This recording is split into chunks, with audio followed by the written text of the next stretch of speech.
வணக்கம், என் பேர் சவுந்தர். நான் நாமக்கல் டிஸ்ட்ரிக்ட்லேருந்து பேசுகிறேன். நான் நம்மளோட ஸ்டேட் இம்ப்ரூவ்மெண்ட்டுக்காக லீகலாக சில டேர்ம்ஸ் அண்ட் கண்டிஷன்ஸை ரெடி பண்ணியிருக்கேன்.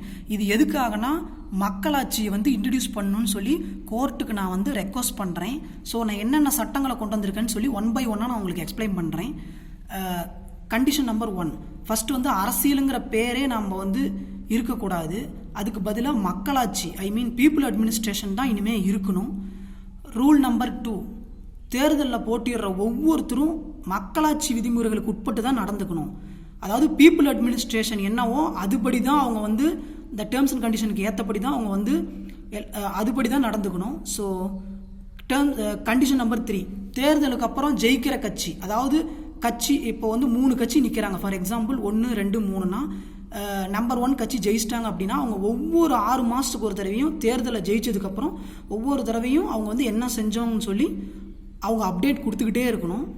ஸோ கண்டிஷன் நம்பர் 4, ஜெயிக்கிற கட்சி, அதாவது நம்பர் 1 சொல்லிட்டு ஃபார் எக்ஸாம்பிளுக்கு சொன்னல, அந்த கட்சி எந்த ஒரு முடிவு எடுத்தாலும் சரி அவங்க கோர்ட்டு மற்றும் மக்களோட பர்மிஷன் வாங்காமல் எதுவுமே செய்யக்கூடாது.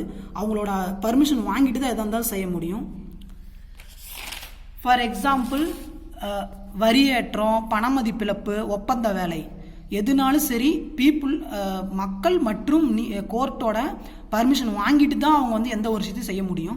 மற்றபடி எந்த ஒரு விஷயமும் சரி கோர்ட்டு மக்களோட அனுமதி இல்லாமல் செய்கிறது எதுவுமே we won't accept this.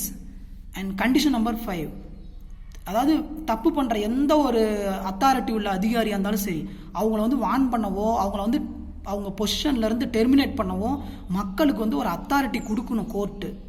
இதையும் ஒரு மெயின் ரெக்வஸ்ட்டாக நான் கேட்டுக்கிறேன். இதுக்கப்புறம் ரூல் நம்பர் 6, ஜெயிக்கிற எந்த ஒரு கட்சியாக இருந்தாலும் சரி, ஃபார் எக்ஸாம்பிள் இப்போ நம்பர் 1 கட்சி ஜெயிச்சிருக்காங்க அப்படின்னா அவங்க தவறு அவங்க செய்கிற தப்பும் சரி, அவங்க கமிட்மெண்ட்ஸை சரியாக செய்யாத போதும் சரி, இல்லை அவங்களோட கண்டினியூவாக அவங்களோட ஆட்சி அமைப்பு சரியில்லை. ஃபார் எக்ஸாம்பிள் 1 வருஷம் அவங்க ஆட்சி ஆண்டதுக்கப்புறம் அவங்களோட ஆட்சி சரியில்லை அப்படிங்கிற பட்சத்தில் அவங்கள அவங்களோட ஆட்சியவே டெர்மினேட் பண்ணக்கூடிய அந்த ஒரு அத்தாரிட்டியை கோர்ட்டுக்கும் மக்களுக்கும் கொடுக்கப்படணும்.